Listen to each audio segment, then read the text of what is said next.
Welcome back to Philosophy for Flourishing, the show where we explore principles and practices for living the best, most fulfilled life possible. Today we're going to talk about the virtue of independence, and we're going to look at it from a pretty unique angle. We're going to be talking about the Socratic method and how to use it to cultivate independence both in oneself and also in other people. And to do that, I've brought a guest on today. His name is Michael Strong. He's an education serial entrepreneur, author of several books, including The Habit of Thought, From Socratic Seminars to Socratic Practice, and also Be the Solution, How Entrepreneurs in Conscious Capitalism Can Solve All the World's Problems. Michael, thanks so much for coming on the show. Thanks. I'm delighted to be here, John. So for those unfamiliar with your work, and to be frank, I mean, you've accomplished so much, I couldn't actually retain, never mind recite it all. For those unfamiliar with your work, what would you say you do, and what is it you're passionate about? Well, I like to think and do, to simplify considerably. My two books, The Habit of Thought, all about thinking, Be the Solution, all about doing. But very concretely, I'm an education entrepreneur, and I love to think. I love to think with young people. I also love to think with adults. But I went to St. John's College, campuses in Santa Fe and Annapolis, known as a great book school. And all classes there are taught Socratically. And to kind of jump right into the philosophical deep end, since you're that kind of show, I understand Socratic inquiry to be a matter of a mutual obligation to come up with consistent and coherent understandings of reality. And so if you have a position, I would ask you, if my position doesn't agree with yours, I would ask, why do you believe this and that? And try to understand how your position is consistent and coherent.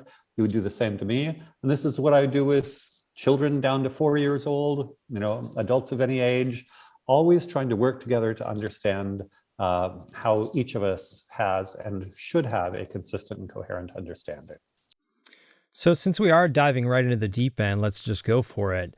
This seems to be premised on this idea that there is this universal truth, that we can all apprehend the same one reality. And of course, another prevalent idea today is that actually that's not the case, that truth is dependent on your class, your race, whatever it happened to be, these various lines by which we can divide people. So it sounds like St. John's at least took a different approach to that, and perhaps you've adopted that approach. I'd love to hear a little bit about your view of whether or not truth is universal and what some of the implications of that are.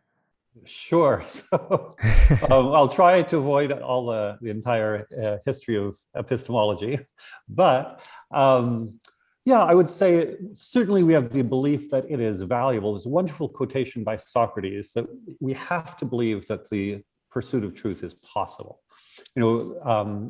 Socratic humility forces me to accept that there are many things I may never know, but it's always valuable to pursue the true, the good, and the beautiful. And so I would say there's a fundamental impulse to try to understand things as clearly as possible and to work together towards mutually agreed truth. One of the ways we do this, to kind of go back to, as it were, banal, is in a classroom, we focus on texts. And one of the reasons for that is it's difficult to adjudicate entire, epistemologies, metaphysics, yada, yada, yada. But can we agree on what a text means? And so going back to my role as an educator, often students are nihilistic, relativistic, postmodern, if you will, believing any opinion is good as any other opinion.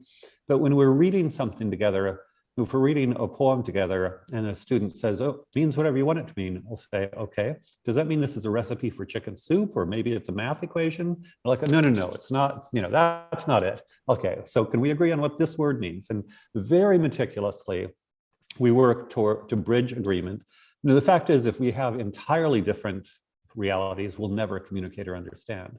So we get students to agree that there are some constraints on meaning of text. There may be some differences in interpretation, but there is a constrained meaning. And so we use reason, logic, evidence to come to as much agreement as possible on what a text means. And then if we agree to disagree, we understand their different premises. So different people might have different premises. To that extent, we're not dogmatic. And so if a student has a different worldview, and I work with students from different cultures around the world, and this goes back to logic. If your premise, the most obvious example is the abortion debate. Well, if your premise is, this is, and fetus is a human being, and to murder it, an abortion is murder, and my premise is until viability, maybe it's not. Then we have different premises, and different consequences follow from those premises. So I would say it's very, very devoted to the use of logic and evidence to adjudicate reality. And to go as far as we can in terms of mutual understanding and some common pursuit of true good and beautiful / noble. Very interesting. So perhaps a topic for another day, and perhaps a topic for another discussion between us, but I think there is an important difference between certainty and dogma that often does not get talked about. It's that anyone who's certain of anything is somehow being dogmatic about it. I think you and I probably agree that we can be certain about certain things, certain about certain even moral truths, perhaps not the really complex and controversial ones like abortion, but things like, for instance, killing is evil or immoral. But for those who are perhaps, they haven't gone to college yet, or perhaps they did, but they didn't take many liberal arts classes. So this Socratic practice, this of course comes from Plato's dialogues. Plato was Socrates' student, and he wrote these dialogues. Socrates is famous for having not actually written anything.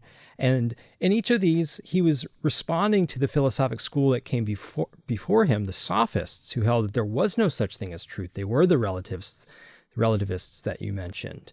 And Socrates wanted to pinpoint what exactly certain words mean. He wanted to point out that there were universal meanings to certain words. And it sounds like that's exactly what you're doing in your Socratic practice. And you're doing this around texts. I'm wondering, outside the classroom, this Socratic method of attacking a subject by asking questions and sort of open debate and pushing back and forth, what sort of relevance do you think that has outside of the classroom for, say, you and I in our daily work when we're not doing things education related, or people in the boardroom? Do you, go ahead. No, that's terrific. And I actually want to back up. You said so many interesting things. I'll touch on a few things. So again, I actually do think that relativism in education was a catastrophe in the 20th century and ongoing to today. But going back to it's wrong to kill people, often I will ask students who are relativists, is it okay to torture an innocent child? When you get it wrong to kill people, well, there's war, and then there's, capital punishment and self-defense, there are complications. So to kind of make it unambiguous, so is it wrong to kill an innocent child, wrong to torture? And most students will say yes. And if a student says no, interesting, you've got the rest of the group, wow, this person actually believes that. And occasionally teenagers being teenagers, they'll stake out a provocative position, or maybe they're psychopaths, I don't know. We do want to become morally clear on certain issues, to be sure. And I do think that that's actually an example of something that's pretty much objective morality. That one's pretty solid. Going back to kind of the Socratic influence, so Socrates would address the prominent people in Athens, go to the agora, the marketplace, and talk to them. What is truth? What is justice? What is goodness? And often it turns out conventional understandings are inadequate. So a common understanding then, and now I'm sure of certain people, is that justice is doing right by your friends, doing good to your friends, and harming your enemies. But I think it's pretty easy to see that if one has any kind of principles at all, somebody who might be a friend could do something bad, and somebody who might be an enemy could do something good. And that drive for consistency forces people in Platonic times or today to think more clearly about what a consistent position about justice is. And it drives people, I would say, to realize that if they're going to have any kind of consistent principles, those principles have to be independent of individual relationships or favoritisms. So I would say it's absolutely relevant today. In the classroom, by the way, we're not only in the text, but we go out of the text to apply this to life.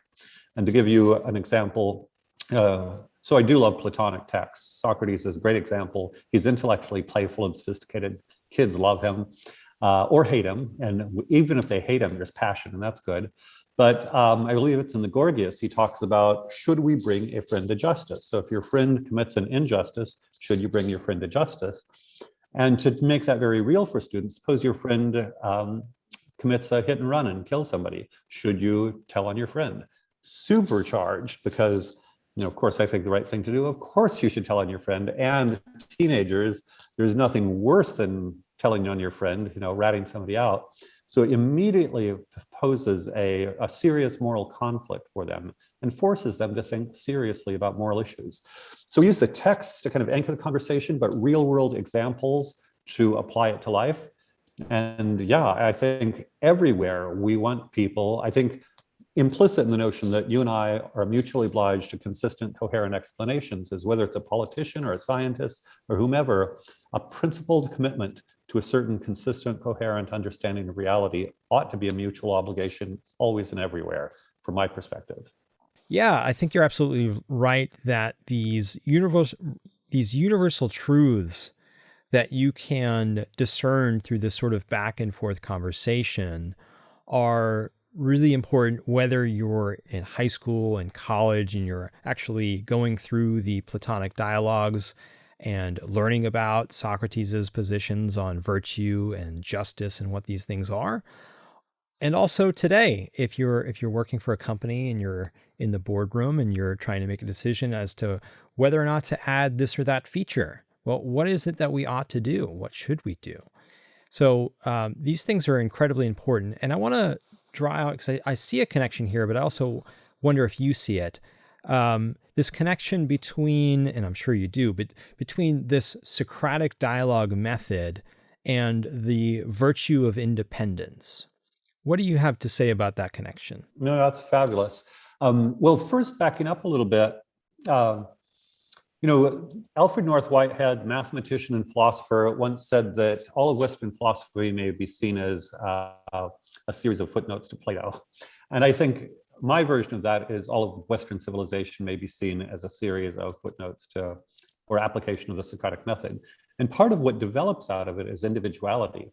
And so I'm going to kind of go deep. I'm very impressed, because I care so much about individuality and each of us coming to our own personal judgment about what is the true, the good, and the beautiful.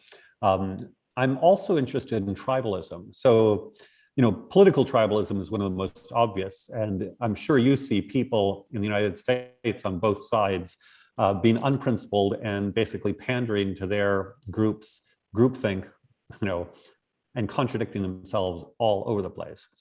I think in light of that propensity, I don't know if you're familiar with Julian Jaynes, but Julian Jaynes wrote a book in the 1970s called The Origin of Consciousness and the Breakdown of the Bicameral Mind. And his interpretation is that we were, and there have been some criticisms of it, but I think there's something there, that we're basically programmed to follow the voice of the leader or the tribe. That biologically, we've got this propensity to follow leaders whom, in Egypt, the Pharaoh was God, or whatever we do for a leader, or public opinion. And there are famous experiments on how, people don't like to go against the norms of their group, whatever it is. And actually, pre-Socratic, Sophocles has a play called Antigone, where there's a conflict between, on the one hand, Antigone's father, Creon, was at war with her brother, and Creon wants her brother's corpse to be picked apart by vultures, and Antigone wants to bury her brother. And a lot of the chorus in Antigone is a conflict between I'm supposed to bury my brother because that's what we do in our community, but I'm supposed to obey my king because he's my king and my father. And I see the evolution of independent judgment coming out of a conflict between different authorities or norms. So if we're faced with a situation where this is what our tribal norm would tell us to do, or this is what our boss or minister or politician or whatever kind of leader there is, and we believe it is not consistent with somebody else, that forces us to think for ourselves. And that independent thinking, I think, ultimately, for those of us who go deeply into philosophy, forces us to come to terms with what are our principles, what is my life lived on, and when do I say no to the authority or no to the groupthink, and why do I say no to the authority and no to the groupthink. So I think putting young people as well as adults in situations where they're aware that a consistent application of reason is often not consistent with following authorities or following groupthink is essential to developing independence of mind and ultimately integrity, where we have the inner strength and rationale to say no to authority and no to groupthink. What are some of the contexts in which you see this playing out in the classroom and then perhaps translating into the workplace or into, further education? You mentioned universities today.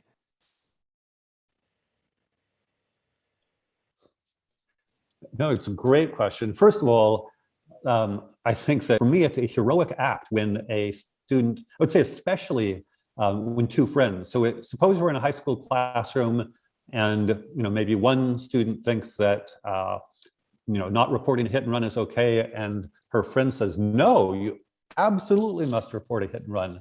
And that conflict between friendships, the first time somebody stands up for their principles against social pressures or friends, I think much of mind and character is just like muscles. We build muscles by working out and growing them. I think mental and character strengths, Aristotle, virtue is a habit. We need to begin to start this habit and repeat it. So when a student first stands up against a friend, or maybe the other thing is high school, the jocks and the cheerleaders, and there's a social status thing. When they stand up to somebody who has more social status than they do, and they say, no, this is not right, I see that as a powerful beginning to strengthening that muscle of individual character. And of course, I think much of the harm that happens in the world is because authorities and conformism. And so we need more people acting with integrity who have developed the inner strength and will and understanding to say no to whether it's corrupt business practices or corrupt political practices or academic groupthink or whatever it is. I'm sure you and I could go on a long complaining list of all the ways in which groupthink and conformity prevent the right thing from being done. And in each case, we need first one and then many people to stand up and say, no, this is not aligned with our principles. Yeah, and setting the complaining aside, I'm sure we could do plenty of it, but like you're pointing to an amazing connection here, a really important connection, I think, which is this connection between independent thinking and morality. And really, from where I'm standing, it seems that those two go hand in hand. You cannot possibly be a conformist and just take other people's word for what's good, what's bad, and also be a moral person, a person of character. One of the books, I just got to mention this because my friend Andrew Bernstein is going to be doing a reading group on this book soon. And it's called The Fountainhead by Ayn Rand. And I think it's a really excellent portrayal of this virtue of independence. And here you have an independent creator, an architect who has his own standards, and he's faced by an entire society of people that don't share those standards. And yet he stands by his principles, and it forces him into some very difficult situations. But ultimately, go read the book if you want to know how that turns out. And you can read it with my friend Andrew Bernstein, a scholar on that book and others by Ayn Rand, coming up soon at Objective Standard Institute. We'll have a link in the description. But the more general point, this connection between independent thinking and moral character, I think is so incredibly interesting. So it seems as though this is perhaps a pretty rewarding part of your job. I'd love to hear you talk about sort of this burgeoning of both the mind and the moral character that you see in students. Absolutely, absolutely. I want to make kind of a nuanced point as an educator. I think often people who want to develop character in students want to preach to them. And, you should have character and do the right thing and so forth. And I think maybe with younger children, that may be somewhat effective. But I think at least in the United States, certainly past puberty, our culture already encourages a sort of independence. Think of rock and roll. Rock and roll is all about rebelliousness. And so I think it's generally ineffective to preach virtue at teenagers Instead, I like to work with teenagers to reason through. And especially, actually, one of the reasons I'll let teenagers talk about, yeah, I think it's okay to torture an innocent child. It's a horrible thing. But the only way I can get the others to stand up for virtue is to have one of their peers. If I were to tell them, murder is bad, of course it's bad, blah, blah, blah, they're bored, they've seen it, done it. But if their peers are coming to judgments and they, first hear their peers say something that's wrong, that's the first time they stand up in a group to say, this is wrong. So I actually look for and encourage conflict. And sometimes the conflict is, oh, we understood this word differently. After we've talked about it for a while, I realized we actually agree. It was merely a verbal dispute in this case. On other occasions, it's a serious moral disagreement. And then I think it's helpful to highlight that and have people really talk about, do we believe in different things, and what are the implications of those, and what does it mean to have different principles, and how do we live together if we have different principles? So I love opening things up, first giving students a voice. Just to talk about that a little bit, I first wrote my book, The Habit of Thought, when I had led a Socratic seminar in a public high school in Alaska. And the kids said they'd never had an adult listen to them before. But before, their parents told them what to do, their bosses told them what to do, their teachers told them what to do, their preachers told them what to do, whatever. And I was asking them questions and listening. Hey, John, okay, so you think that, and if you think that, then you think that. How can you reconcile those? So in a certain sense, listening and asking questions, morally and intellectually serious questions, gives students a certain kind of respect. And I think that listening and asking them questions, and also hard questions, in a way, I would say the best way to respect another human being is to point out their contradictions. You believe this and that? Wow, what's going on there? That is in a way tremendously empowering for the young person. It shows I take them seriously as an intellectually and morally serious being. And so I see them growing over time, becoming more thoughtful, taking more risks, taking moral issues more seriously. Again, often people are concerned about adolescence in the United States. I would say the primary moral curriculum, media, entertainment, and I'm not saying it's all bad, but schools right now, I think, provide essentially no moral formation, no serious moral formation, maybe a little bit of, there's the politically correct thing, the woke thing, but that's sort of a set of opinions that they don't even really internalize. In terms of thoughtfully coming to their own beliefs, that happens very rarely. And it is absolutely a joy to watch students develop into morally and intellectually serious beings. Yeah, I've got to say that I watched a recording of yours. It was on YouTube and anyone can go find it. A Socratic session that you were having with a young girl, Alana, and she was 6 years old. This was a couple of years ago, so I take it she's about 8 now. And the level of conversation that you were having with her was really incredible because it showed that a young person can be interested in mature topics if they're not just being preached to, if they're actually having a conversation with someone that shows interest in them. And it was just this incredible eye-opener for me that, young people, and especially young people that we consider to be immature, well, perhaps it's not so much a default of their own character, but it's part of the way that other people are treating them, that they are sort of a receptacle into which others should put ideas. And until that happens, they're really not worth listening to. And so, shut up and listen. And, that obviously doesn't work. And I just really love what you're doing between this facilitating independent thought and the character formation that goes along with that. It's incredible. Thank you. Just to riff on that a little bit. I have a YouTube channel, Socratic Michael Strong, easy to remember. I started with Lana when she was 4. She's now 9, and I've got a few other kids there now. But you're absolutely correct. One can begin to ask questions, even of a 4-year-old, that get them to think independently. And I'm very much trying to get her, starting at age 4, to come up with her own mind, which means sometimes, one example I used at one point is, she was talking about how do birds fly? Well, they have wings. Okay, great. And so does that mean an airplane is a bird? Well, no, it's not. And so even at a very young age, she knows there's a difference between birds and airplanes. Yes, they have wings, but the implicit understanding already when she's young is, I have not yet explained exactly what makes a bird and an airplane. By as simple of features, they both have wings, but they're not both birds. And by means of doing this over and over again, one way to think about what I do, a lot of people ask, the Socratic question in law school is common, in some liberal arts colleges it happens, but I can do it with very young children. And the metaphor I like to use is, if you're creating a bridge over a chasm, first you might just shoot an arrow with a thread over it. There's tiny little thin thread, and then thicker rope and string, and on up to cables, and ultimately you got a bridge there. But I think that you can start with very young children, this developing independent reasoning and also long chains of reasoning.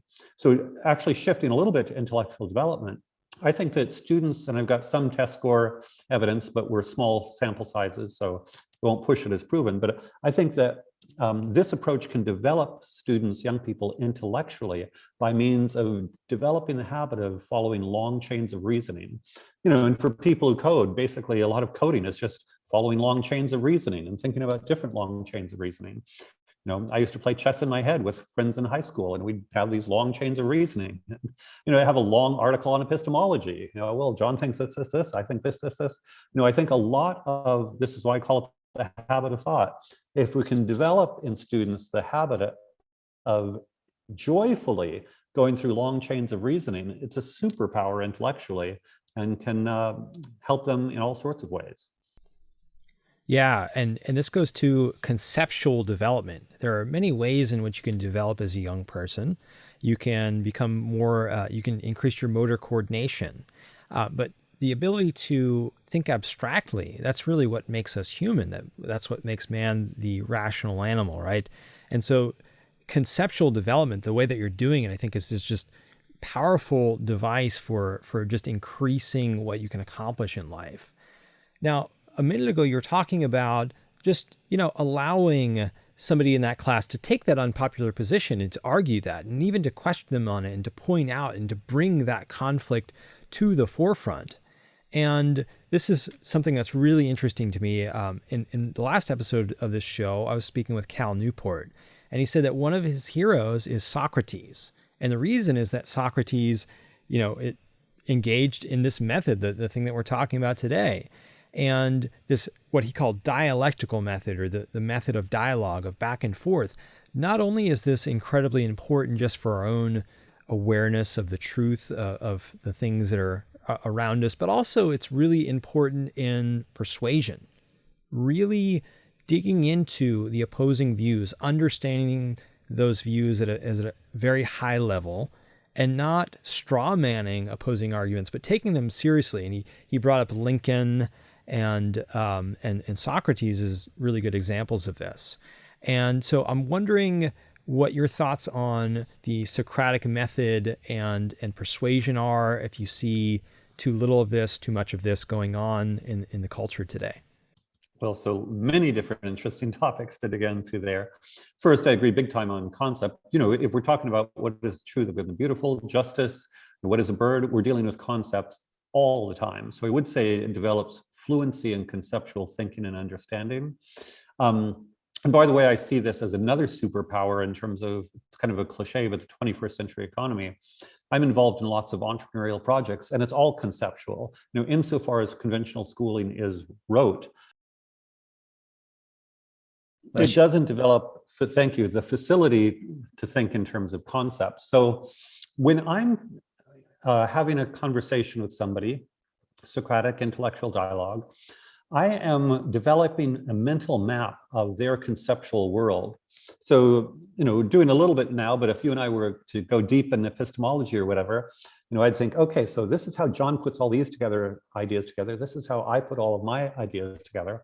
And I think all of us find it more satisfying to have a conversation with somebody who actually understands us and understands, if we disagree on certain premises, oh, John believes this because of that premise. And then if we can focus the conversation on why we disagree about the premise, that's way more constructive going back to persuasion and mutual understanding, then is this high-level argument. Very often, I think tedious, say, social media arguments are because people are not really addressing each other. They're repeating the same old talking points, but not going to deeper level of analysis.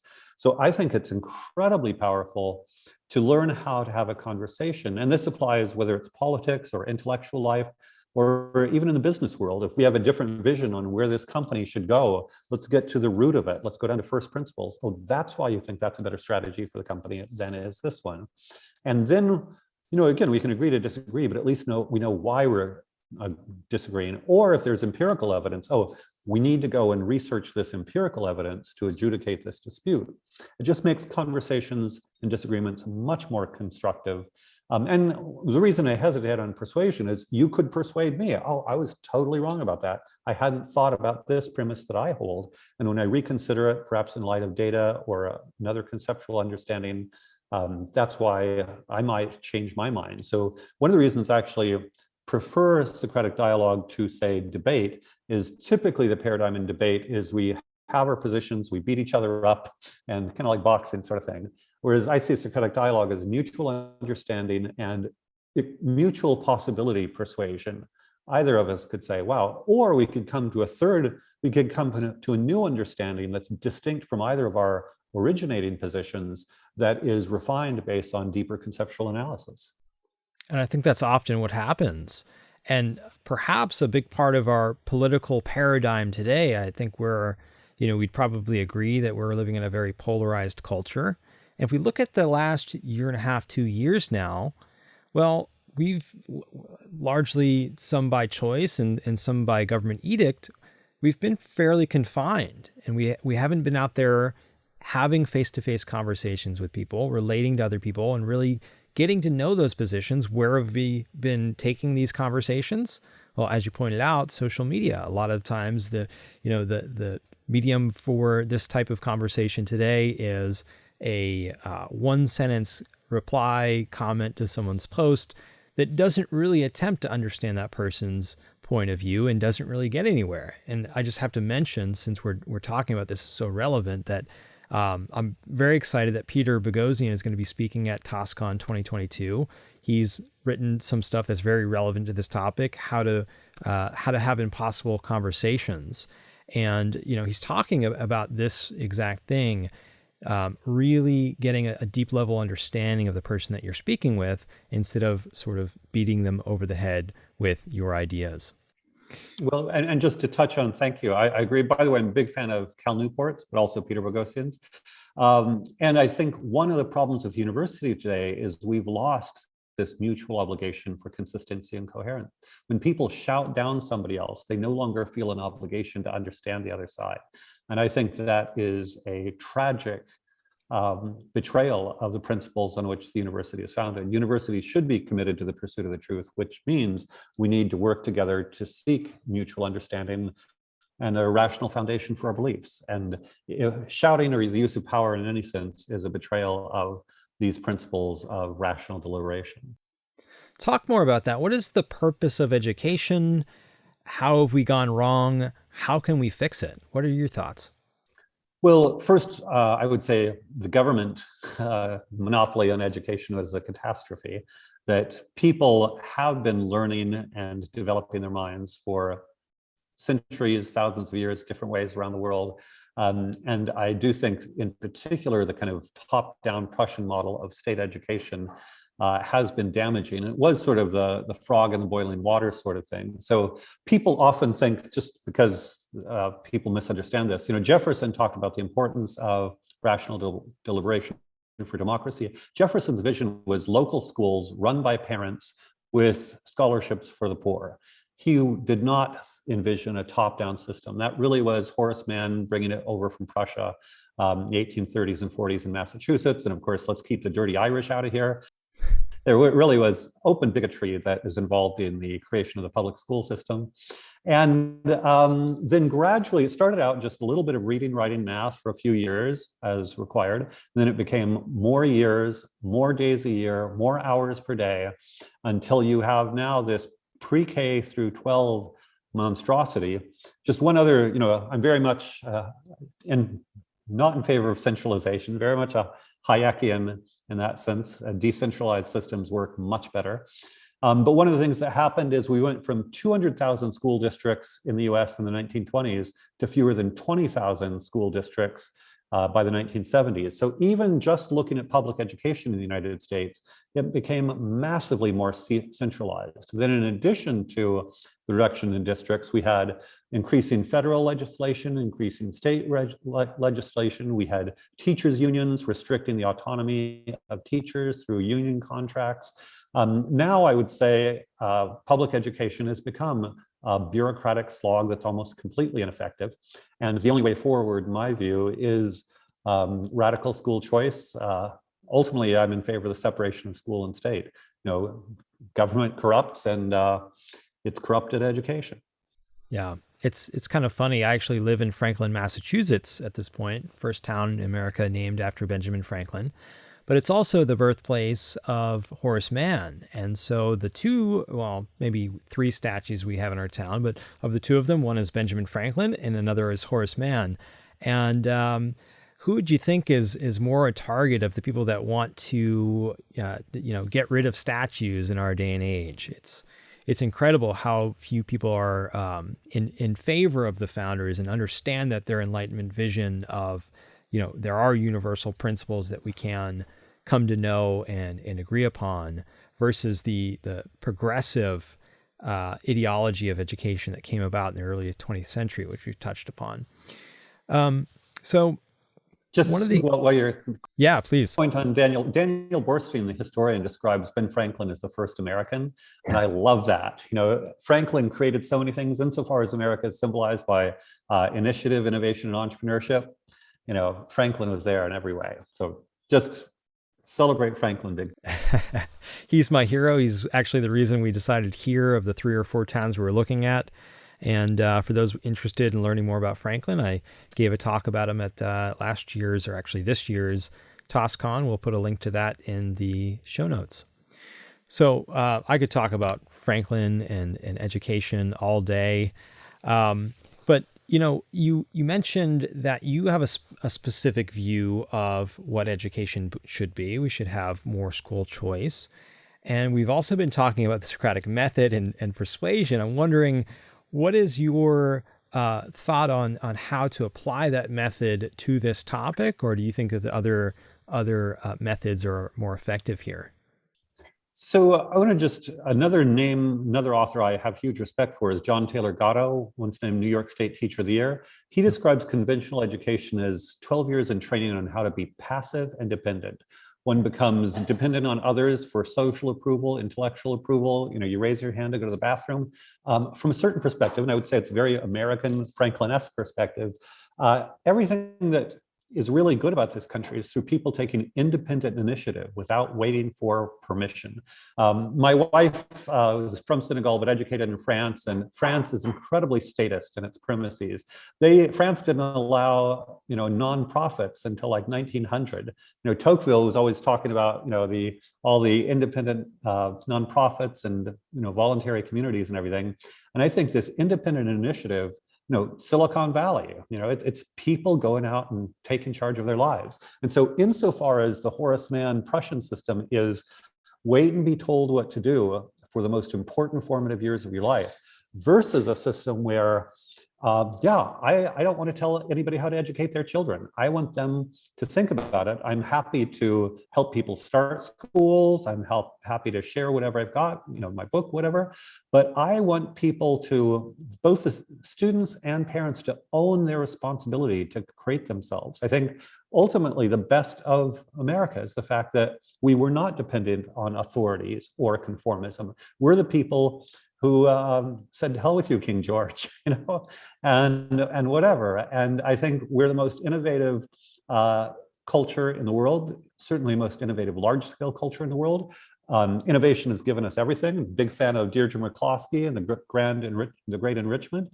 We're 33 times more prosperous than the average person in 1800, and that's entirely due to the fact that John has an idea and goes and does it. I have an idea and I go and do it. And we might fail, but we have our own beliefs about how we can contribute to the world best, how we can create value. And the creation of value through voluntary arrangements where we each have our own belief in the true, the good, and the beautiful, I think is the path forward. And want to push against that path, whether it's dogmatic teaching or state schooling or, wait for the experts in any manner whatsoever. Yeah, and I know a lot of parents out there are very interested in helping their kids get ahead, and they want them to be a part of this new economy, which you mentioned earlier. And they think that, perhaps the way to go is to put them into these schools where they're lectured at over and over and over again. And it's just interesting the connection that you're drawing out between independence and the ability to see opportunity and to go and capitalize on that opportunity.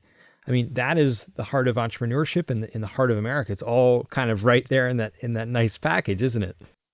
Well, it is. And often I think there's this anxiety that we won't perform if we do this way. And so I think it is useful. I see parents and educators as coaches, so coaching students to world-class competence. But I would prefer that the student really buy into it. So for instance, math, I think STEM anxiety drives a lot of the top-down sorts of things. But I want students to set their own goals with respect to mathematics. Certainly by middle school, we want them either to be committed to it or to be committed to some other form of excellence. So, not all jobs require mathematical competence. I would rather have a student who's, say, brilliant at film or animation to go and rock it, ideally by 18. This is an explicit goal in our school. Whatever your chosen domain, we want you to be adult level competent or better by 18. And if that's film or animation, great, you don't need much math. But if it's going to be STEM, maybe you should cover 2 years of math in 1 year, or I had one student cover 4 years of math in 1 year. So, if you're going to go into STEM, the standard US pace of mathematics is glacially slow. Let's get serious, let's own it. Let's see how much you can learn, how quickly, how deeply. Again, it's very different than I got an A that I can, put my feet on the desk and cruise or smoke dope the rest of the year or whatever. A lot of bright kids are wasting their time in most schools. So we want the student to own their own destiny, own their own goals. We want them to be heroic in their own lives and be really committed to their personal purpose. And for those coming to this who maybe don't have the opportunity to attend a school in person at this point, or they're just looking to develop themselves later in life, how do they take this sort of Socratic approach and use it to level up and to master a field? A great question. So there's a simple algorithm. I know what I know, and I know what I don't know, and therefore I know what I need to know. And I use that, big picture in terms of, do I need to learn how to master this software or not? Or can I ask somebody else, and that's cheaper and faster? But I also use it in a text. If I'm reading something very difficult, where do I need to look up? Sometimes I'll highlight the lines that I know in one color, highlight the lines I don't know in another color, and then focused in on learning the vocabulary or technical background. Now, I read academic materials in all sorts of disciplines. I am an extreme autodidact, and I feel capable of, to do quantum physics would take a little bit of time. That wouldn't be slow, but I've done biochemistry. I've done deep dives in biochemistry without a background. In my PhD program, I studied with Nobel laureate economist with no background in economics. You just learn, and it's not magic. What do you know? What do you don't know? And what do you have to go find out? And become very rigorous and focused about that. And in my experience, you can become very fast. It's an algorithm for rapid learning. Whereas most courses, if I passively take a course, most of it is a waste of time. Either it's too slow, occasionally too fast, the wrong material, stuff I'm not interested in. So with the internet, any of us, if we choose to learn something, we can learn how to focus in on exactly what we need to know. What do we learn through video? What do we learn through reading? Where do we ask questions? Where are the communities? Basically with the internet, we should all be amazing autodidacts, and most universities ought to go out of business. Very nice. And so by 18, they should be, the idea is hopefully they're mastering that field at an adult level. And that of course requires that they've picked a field. And as we know, many young people, even many middle-aged people, haven't picked a field. They don't know what it is they want to know. That's really sad and very widespread. How do you go about encouraging this sort of discovery of interest and helping young people cultivate that, both that interest and that mastery? Well, that's a great question. Part of it is, the Socratic discussion. We read a very wide range of pieces. So we read philosophy, literature, economics, anthropology, poetry, all over the place. Most language arts classes, you read a bunch of stories, and we're like, no, let's be exposed to lots of ideas, agree with some, disagree with some, hear lots of perspectives, and then, wow, I really want to dig into this piece of history, or wow, I really want to dig into this piece of science. So just being exposed to lots of ideas, lots of disagreements. There's not one, right perspective necessarily, but I need to research some things for myself. That's powerful. In addition, we have all students do a project starting in 6th grade. And in 6th grade, when they're young, it can be whatever they want. I have a kid who wants to create a go-kart that's a tank. I have another kid who wants to become a chef. Whatever it is, they explore, and they might find that after 4 weeks, 6 weeks, 8 weeks, I'm not that interested in it.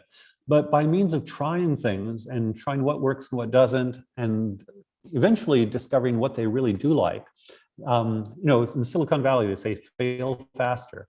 We need to give kids more opportunities to explore like that, including paths that don't work out, because that's how you finally discover something that does work for you. And then we also provide personal mentors. So every student has a mentor, one-on-one, 20 to 30 minutes a week. And in that mentorship session, somebody with more knowledge and experience says, oh, you're interested in that, maybe you should try this or check out that. And we provide the adults give a big picture perspective that the student may not have on his or her own. So get a wide breadth of knowledge to see what there is out there to pick from. Dive in, do some projects, get your hands dirty, and also talk to people that might be able to point you in the right direction. That sounds like a recipe for success. That's incredible. And for those who do have kids or are themselves young enough to be looking into some form of education, where can people learn more about your educational programs? Absolutely. So I'll give people 3 pieces. My YouTube channel, Socratic Michael Strong, is great for people with young children who want to get started. I also have a series of essays on Medium, including how to give your child an expensive private education for $3,000 a year. It's basically my recipe for homeschooling on a budget, a few tutors and so forth to get to 3,000. Or SocraticExperience.com if you want the full-blown, Michael Strong supervised program or virtual school for children grades 3 through 12. And between those, we can help anybody, and I'm passionate. And if anybody wants to know more, subject to my time constraints, I'll do a deep dive, and let's liberate all the kids from the tyrannical system that they're suffering under right now. Amen. Wow, this has just been such a pleasure. Thank you so much for joining me today, Michael. And we'll have links to your contact and all the great resources you just mentioned in the show notes.